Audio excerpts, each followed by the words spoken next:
उनकी एक किताब है नहीं, उस एक किताब की जाने कितनी और किताबें हैं केवल कहने के लिए। और हमारा भी तो उस तरह से कहें तो हमारा भी एक ही वेद है, वेद के ही 4 विभाग व्यास जी ने कर दिए सुविधा की दृष्टि से, क्योंकि काफी विस्तार था। तो विस्तार इसलिए होता है क्योंकि व्यक्ति के समझ में उसको उतारना होता है। किताब में एक लाइन लिखी हुई है, एक शीर्षक लिखा हुआ है, लेकिन जब क्लासरूम में बच्चे बैठते हैं तो अध्यापक 1 घंटा उसी बात को बोलता है, उसी बात को बोलता है, तरह तरह से बोलता है, किसी तरह से सब बुद्धि में उतर जाए। तो बुद्धि में उतारने के लिए वो प्रयास है। आपके पैजामे में नाड़ा जाना है, लेकिन उस नाड़े के लिए आपको एक लकड़ी डालनी पड़ती है। वो क्यों डालनी पड़ती है आप बताओ? आपको तो नाड़े का प्रवेश कराना है, तो आप लकड़ी क्यों रखते हो? इसीलिए रखते हो क्योंकि लकड़ी के बिना वो प्रवेश नहीं करेगा। तो वो जो लकड़ी है उसका कोई तात्पर्य थोड़े, तात्पर्य तो उस नाड़े का है। उसी तरह से तात्पर्य एक शब्द का है और एक 4 महावाक्य का है, इससे ज्यादा कोई तात्पर्य ही नहीं है। बाकी सब कुछ जितना समारंभ है, जितना विस्तार है, वो केवल बुद्धिगम्य बनाने के लिए। इसलिए सबसे ज्यादा कंप्रेशन अगर कहीं है तो हमारे इस धर्म में। दूसरे में I am Shubhendu Bagchi from Kolkata, Khidipur College, under Tiger University. I find actually one problem from Shankaracharyaji's speech.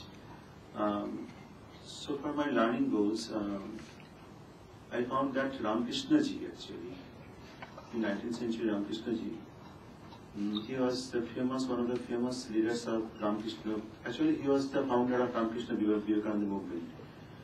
And so far as I know, I found that Ramakrishna Ji used to practice namaz.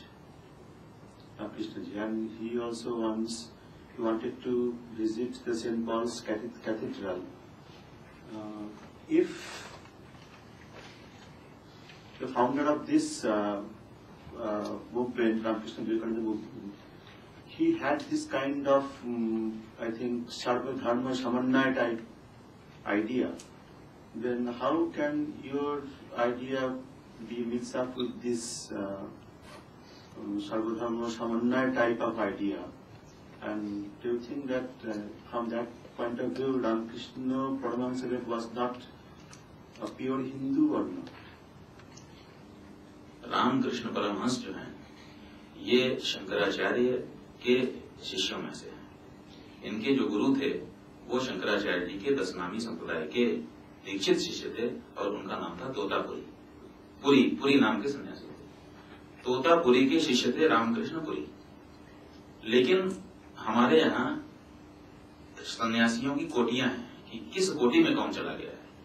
तो परमहंस एक कोटि है जहां पर जो दिनचर्या है और जो विधि विधान है, व्यक्ति उससे ऊंचा उठ जाता है। फिर उसके लिए ये सब नहीं रहता है कि ये करो तो ये करो ये करो।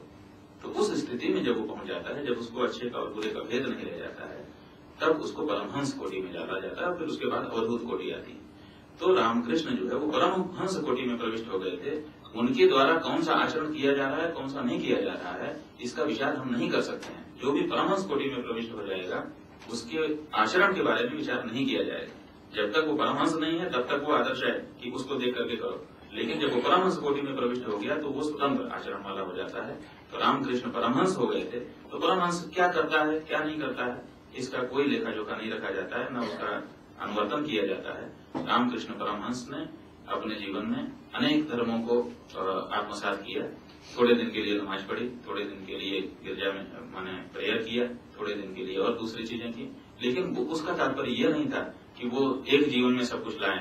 आदमी सोमवार को हिंदू नमाज पढ़ने लगे, मंगलवार को प्रेयर करने लगे, ऐसा नहीं है। इस तरह से उसको नहीं सुव्यवस्थित किया जाता। उसको सुव्यवस्थित करने का तरीका यह है कि सब धर्मों में मूल जो बात है वो है कि एक शक्ति है और हम निश्चित रूप से उसके प्रति श्रद्धा व्यक्त करें।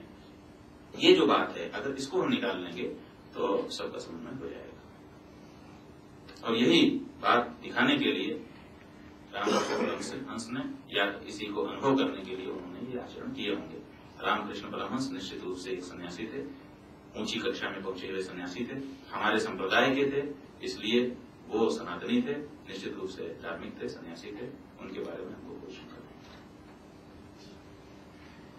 Shankaracharya ji, you have given such a wonderful understanding of Hindu religion, and you have regretted very much that there is no one general to lead the Hindu, religion. But what I feel at the outset, you said that I'm not a Hindu. But you gave such a wonderful understanding of Hinduism. But don't you think that it is a self-contradictory to claim yourself to be not a Hindu, but giving a good, wonderful speech on Hinduism? ऐसा है स्वामी जी कि हमने जब ये कहा कि मैं हिंदू कहलाने में अच्छा नहीं महसूस करूंगा, उसी समय मैंने ये भी बताया कि हिंदू शब्द बहुत अच्छा है, इसका जन्म हुआ था, आविर्भाव हुआ था। लेकिन आजकल कुछ लोगों ने इस शब्द को पकड़ करके जिस अर्थ में प्रयोग करना शुरू कर दिया है, हमने उदाहरण भी दिया था स्वामी जी कि कोई अच्छा कपड़ा हो, बहुत सुंदर कपड़ा हो, अगर उससे आदमी बर्तन पोंछने लगे